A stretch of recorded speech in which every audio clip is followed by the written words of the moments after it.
Hello, ladies and gentlemen. Welcome back to another episode here on European Confessions. The following story that you're going to be listening to, it is a message that I received, and this is the translation. The translation reads like this. Hello, how are you? Please call me Peter. I am originally from Malawi, but we grew up in Zim. So this is my own story, and I'm not proud of the things that I did, but the truth at the end of the day needs to come out. I am struggling. So for years, when I came to South Africa, that was when I got recruited. I did not know what is the meaning of scam. I just thought that what I was doing was legit. If you see people working for scammers, most of them at the beginning, they don't know, they don't have any clue. I just thought that I was now working in an internet cafe, a very complicated scam that they do run. So there are people that are mixed there. But the scam, it ruined the lives of people, and I am paying a heavy price because when I got to find out that this is what we were doing, I then started my own small little operation, making money. I made money, dated the most beautiful South African women that you can ever find because of the money that I was making. Started promising people fake visas to Canada, mainly targeting people from Zim and Nigeria. Those are the people that really love to migrate. So at the time I thought that it was just a way to make quick money, and the woman that I was dating, she said, you know what, baby, if you give me enough money, I might even consider making a child for you and giving birth, and then we can marry and you can be okay here in South Africa. Just give me enough money so that I can trust you. So I needed to prove a point to her that I was able to take care of her, and she did not come cheap. Her girlfriend allowance only was 12k a month. Then she would need the nails, fuel for her car, a lot of stuff. So I was hustling, and what pains me the most is that with the money that I was making from this little scam, I did nothing with the money. I was just trying to impregnate this woman, saying, I'll do it, we will do it later on, take care of me so that I can see that we will be able to give our child a good life. But now my life is falling apart. The moment that I started to get sick, this woman ran away from me as if I was something that was smelly and bad. I have since lost 2 of my toes to a mysterious illness.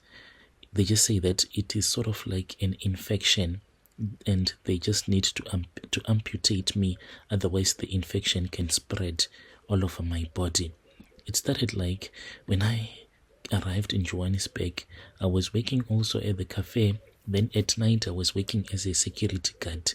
Then that company went bankrupt. I was left with nothing, rent to pay, family to support, because I have a wife in Zim as well as a wife in Malawi. So those women, they wanted me to make money, to send money on a monthly basis to them. That was when I got involved with the whole thing of applying for visas for people that we would meet online on Facebook, mainly in some Facebook groups that are for people who want to migrate to countries like your Canada, your UK, Australia, and then they would be charged a hefty fee up front, and before they would even know it, will just disappear after taking their money. So at first I thought that it is just something that is normal. We are making money here.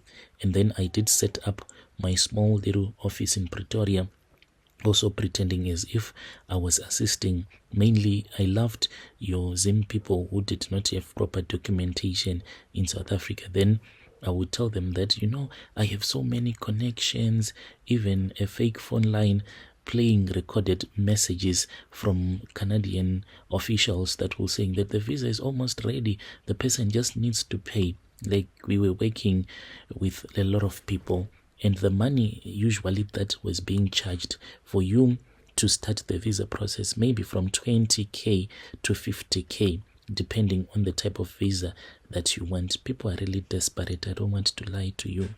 That's why I said the most people that can be scammed so easily, when it comes to visas, work permits, people from Zim as well as Nigeria, they are willing to do anything to at least get some legal documentation in the country where they will be staying.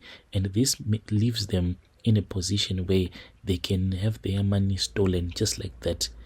You will have someone give you 20k, then they will tell you that they want the process to be sped up, then you charge them 15k. They give you that money simply because they had the dreams of leaving South Africa.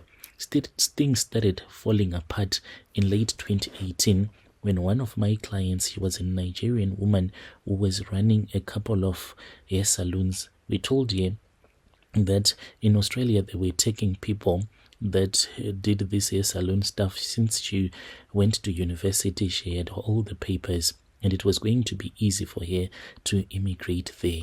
I spoke with her, but what she did not know was that things were not okay for me. I was broke. That South African woman was making me get really broke. So I stole her money. 6 months down the line, her money had not yet arrived. And then I ran away and I stopped doing this because I had some guys that had been arrested, and I said, this is my own sign to stop what I am doing. I then started my own small construction company. Things were really bad at that time, and that was when I started to get so sick. In 2021, I would wake up in the morning. I did not tell the woman that I was dating that this is what was happening to me. In between my toes, there'll be this white stuff that I could not understand. I would go and clean myself and it will be very smelly. Throughout the day, in between my toes, it will be so itchy and sticky, such that I had to bath twice when I'll be at work. So when my boys will be busy working at the construction site, I'll just go into the toilet, remove my safety shoes, my socks as well, and then I would wash my clothes, even such that I used to carry baby powder in my car, and then I would sprinkle the baby powder on my legs, but it was not even getting better. The pain started, and my toes, they started to turn like black, like not your normal black, as if they were getting dry and decaying. I went to the doctors in secret, and I thought that it was diabetes, but I was told that it was not diabetes, it was some sort of a fungal infection. That was what the doctor said to me. He gave me some antibiotics, and with time, it seemed as if it was changing. In 2023, the pain was just too much until this year. I then went to another doctor because I was tired of taking this pain medication, antibiotics there. And now the girl that I was dating knew about everything because the smell, like, it gets really unbearable when it starts. And then I went to the doctor and I was amputated again.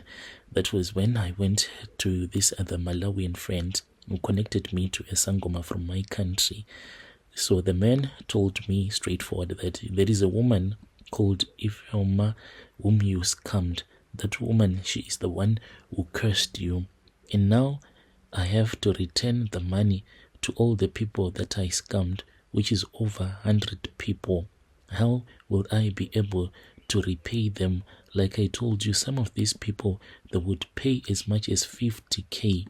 How can I raise so much money? So I have tried everything. That is why I have come here on your channel. I know that here there are good people, wealthy people that might be willing to chip in the money that I think I might need.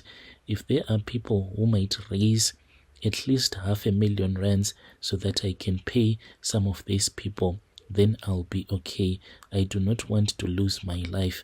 I need help. If there is anyone who can assist me to set up sort of like a foundation where people can deposit this money, and I won't even touch that money. I will make sure that the money will go straight to the people that I scammed. I am also asking for prayers. I believe that God can save me. I do not want to die. I don't want to live in fear. My kids are still very young. I also still have dreams that one day I will be able to start my own family in South Africa as well. I do not want to die. That is my confession.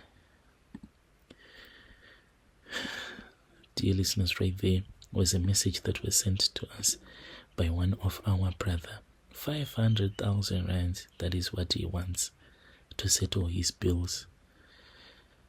I don't think that there will be people that will be able to do that for you, brother, but let us try to speak with him in the comment section.